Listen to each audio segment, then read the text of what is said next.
ఒక పెద్దాయన్ని ఒకళ్ళు అడిగారట, మీరు మీ బంధువులకి ఇంత సహాయం చేశారు కదా, ఇంత గొప్పగా చేశారు కదా, మరి మీ గురించి ఎందుకు వాళ్ళు ఎప్పుడు చెడ్డగా మాట్లాడతారు, ఎందుకు చెడ్డగా మిమ్మల్ని జనాల్లో చూపించాలనుకుంటున్నారు, మీ మంచితనాన్ని ఎందుకు వాళ్ళు చేతగానితనంగా చేస్తున్నారు, మీరు కుటుంబానికి ఇంత ఉపయోగపడ్డారు కదా, మరి వాళ్ళు ఎందుకని ఆ ఉపకారాన్ని మర్చిపోతున్నారు అని అడిగితే ఆ పెద్ద ఆయన చెప్పాడు, నాకు చేతనైంది ఇవన్నీ, వాళ్ళకి చేతనైంది అవి.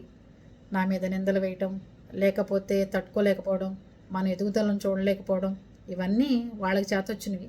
నాకు చేతొచ్చినవి ఎదుటి వాళ్ళకి మంచి చేయటం, అవతల వాళ్ళకి చేతొచ్చింది ఎదుటి వాళ్ళకి అపకారం చేయటం.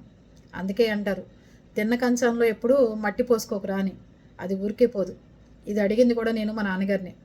కుటుంబానికి ఇంత చేశారు, 12 ఏళ్ల వయసు అప్పటి నుంచి నాన్నగారు, కుటుంబం మనకేమి ఇచ్చింది అని అడిగా నేను. అప్పుడు చెప్పారు, మనకి కుటుంబం మంచి ఇచ్చినా ఇవ్వకపోయినా ఆ కుటుంబానికి నేను మంచి చేశాను, అది మీకు వస్తుంది, నా పిల్లలుగా మీకు వస్తుంది. అవతల వాళ్ళు మనకి పెట్టిన కంచంలో మట్టి పోశారు కాబట్టి ఎప్పుడు మట్టిలో కలిసిపోతారమ్మా అని చెప్పారు.